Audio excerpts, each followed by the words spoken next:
The world's biggest cryptocurrency exchange platform, Binance, has published a list of fundamental rights as regulatory pressure heats up around cryptos.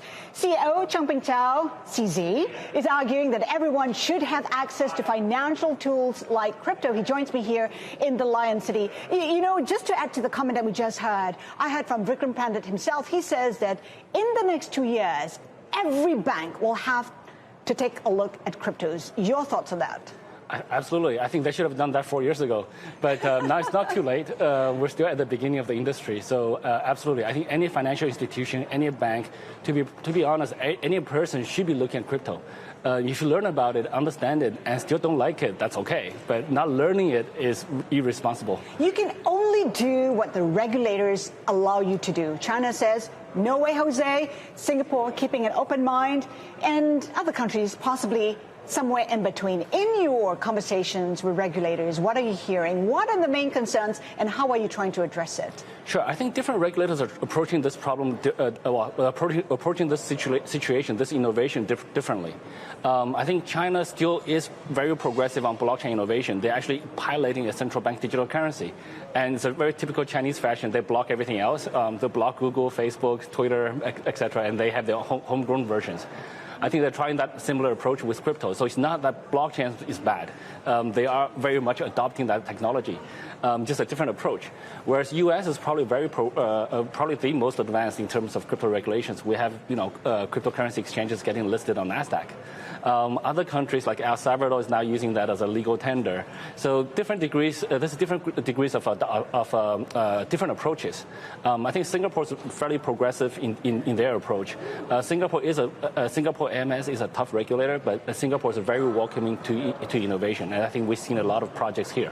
The big question is really, when will it be mainstream? I mean, we talk about it not being a legit asset yet. We heard from Helen Wong. She's still looking at it. She's not convinced just yet. I mean, you've been speaking to all the players. Is there a sense when it could be mainstream? I think the definition of mainstream really depends on adoption. So I think right now crypto is about 5% adoption globally, population-wise. So out of 8 billion people, probably 400, 500 million people have it. It's not a small number. It's probably bigger than the fourth largest country in the world in terms of population-wise. So it is significant. But we're at 5%, we probably cannot call it mass adoption yet. When it reaches 20, 50, 80%, then 50% is definitely mass adoption, I think. 80%. But when do you see that happening? I think it will happen over the next 5 to 10 years. I think it will take time because when we talk about mass adoption, we're talking about billions of people, and they do take time to slowly learn about this and adopt it. But the issue is volatility. We've seen how Bitcoin surged to 66, 68,000 and slumping afterwards. As long as volatility remains, it cannot be a legit asset class. I mean, a store of value, there's so much risk involved, especially when you're looking at retail investors piling in a huge way. I think there's a few different things there. Number one is volatility is relative. If you look at 1 Bitcoin equals 1 Bitcoin, the US dollar is volatile. So, if you're slumping 50%, it is volatile. Yeah. So but fundamentally though, crypto is not just one asset. There's Bitcoin, there's stable coins, there's other things. There's thousands of millions of cryptocurrencies. Some of them have stable properties. Some of them don't. And some people like volatility. Like the traders, they seek volatility. When the market's flatline, there's no action.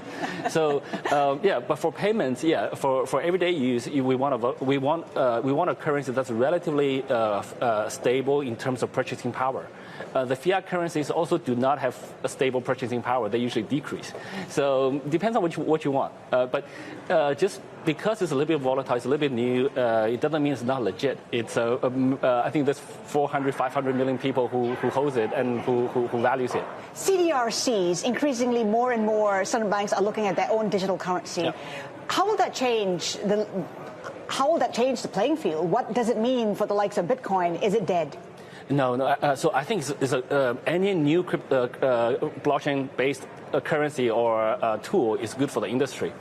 CBDCs increases the validity, the credibility. That's a very strong validation of blockchain technology.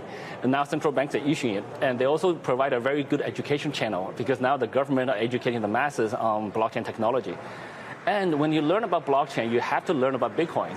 So people will then learn about, what is a Bitcoin? Why is it valuable? Why does it have? It has properties of limited supply, freedom of access, ease of use, and then low cost. So people will compare those fundamental properties of different cryptocurrencies. And central bank digital currencies are great. I think having an additional option is good. What China's doing is not so good. Like they're issuing their own, trying to block everything else. But even in China, owning Bitcoin, holding Bitcoin is perfectly legal. So it's just that they don't want exchanges to operate there. There's so much interest in cryptocurrencies right now.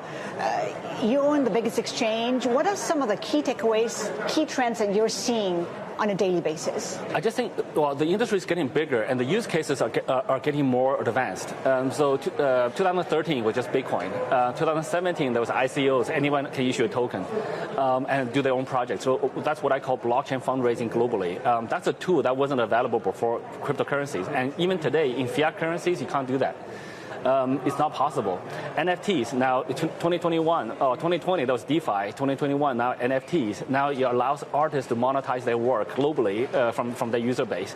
And that's not possible using any fiat currency. And now we're looking at GameFi, decentralized social media. We're looking at fan tokens, sports fan tokens. Now sports teams can monetize additional way to monetize their work. So it provides many new different applications that were not available in the fiat currencies world even today. So this is really exciting. Looking at Binance, I know that your local entities are looking at fundraising. Give us a sense of what we can expect, the timeline, how much. I think the first one that will complete a fundraiser is probably Binance US. They run relatively independently. I'm the chairman of the board, so I still know the information. I think they will complete a run within a month or two. So that's probably the first one. If that one goes well, we think it will, and then we'll repeat that exercise in different parts of the world. You're looking for headquarters? Yes, we have actually established a few different headquarters now, and we will make that public very soon. How many cities? So we're looking at like 3 to 5 cities, right, to begin with, and then so now we have physical presences. We're much more centralized. For the centralized exchange, you have to have a centralized structure. So we're now moving back from the decentralized organization structure into a centralized one. Now, we talk about how you're the biggest out there. Is that a benefit or a curse? It's mostly a benefit. There are some negatives with it. So we get all the attention, which is good, but we also get some of the media may have a negative connotation towards crypto. Some people still have think we're the crazy guys. But overall, it's very positive. We have the communication channels with all regulators around the world, and then we have the media coverage that you guys are providing, which we're very, very thankful.